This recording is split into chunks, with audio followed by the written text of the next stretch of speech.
வணக்கம். காவலர் பார்வை செய்திகள்.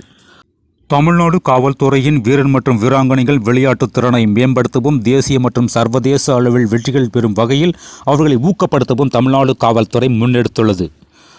67வது அகில இந்திய காவல்துறை தடகள போட்டிகள் 10-12-2018 முதல் 14-12-2018 வரை புதுடில்லியில் நடைபெற்ற தமிழ்நாடு காவல்துறை தடகள அணி சார்பாக கலந்து கொண்டு பதக்கங்களை வென்ற 7 வீரர் மற்றும் வீராங்கனைகளுக்கு தமிழக அரசால் அறிவிக்கப்பட்ட ஊக்கத்தொகை 22 லட்சத்துக்குண்டான காசோலையை தமிழ்நாடு காவல்துறை தலைமை இயக்குனர் மற்றும் படைத்தலைவர் அவர்களால் வழங்கப்பட்டது.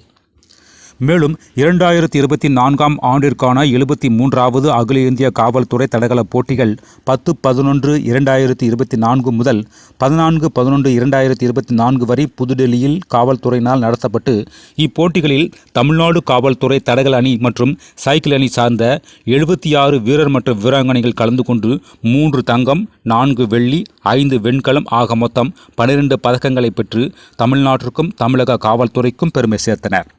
தமிழ்நாடு காவல்துறை தலைமை இயக்குனர் மற்றும் படைத்தலைவர் அவர்களால் காவல்துறை வீரர் மற்றும் வீராங்கனைகளை நேரில் அழைத்து பாராட்டு சான்றிதழ் வழங்கி வெகுமதி வழங்கினார். உடன் சென்னை காவல்துறை கூடுதல் இயக்குனர், ஆயுதப்படை மற்றும் காவல்துறை தலைவர் ஆகியோர் உடன் இருந்து வீரர்களை வாழ்த்து பாராட்டு மகிழ்ந்தனர். காவலர் பார்வை செய்திகளுக்காக நன்றி, வணக்கம். இத்துடன் இந்த செய்தி அறிக்கை நிறைவு பெறுகிறது. நன்றி, வணக்கம்.